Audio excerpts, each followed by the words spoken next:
جګرانو کتونکو، نن را سره د سمرباغ د جندول د سیمې یو تکړه شاعر چې د تعارف محتاج نه دی، د څلورو کتابونو مصنف دی، چې شمع په تیارو کې، سردري، د شوتلو بنګړي او د وخت لوګي، دغه څلور کتابونه یې مارکیټ ته راغلي دي. دا وخت را سره هغه ناست دی.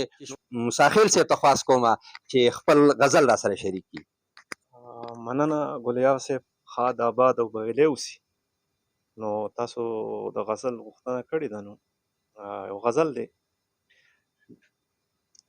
د وخت لوګي تور د دې وخت د عیني وینځي، د وخت لوګي تور د دې وخت د عیني وینځي، په خپلو اوښکو باندې خپل مخ پښتني وینځي. د وخت لوګي تور د دې وخت د عیني وینځي، په خپلو اوښکو باندې خپل مخ پښتني وینځي. اباسین ځکه د اټک نه لاندې سور بهیږي، اباسین ځکه د اټک نه لاندې سور بهیږي، په پښتونخوا کې پکې توري او نیزي وینځي. اباسین ځکه د اټک نه لاندې سور بهیږي، په پښتونخوا کې پکې توري او نیزي وینځي.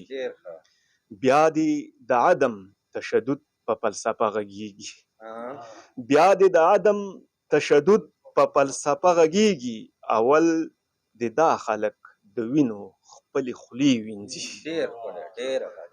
او ورپکې ویني اچوي میندې د خپلو زړونو، ورپکې ویني اچوي میندې د خپلو زړونو، د شهیدانو مزارونو لا ډیوې وینځي. په دې کچا کچا کورونو کې نیستي دومره ده، په دې کچا کچا کورونو کې نیستي دومره ده، دا یو اختر لا تل د بل اختر جامې وینځي.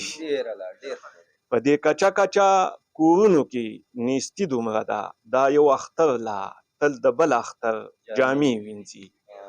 او دې شاه زلمو د خپل وطن په خاوره ننګ کړی دی، دې شاه زلمو د خپل وطن په خاوره ننګ کړی دی، د ګل د پاڼو په شبنمې چې شملې وینځي.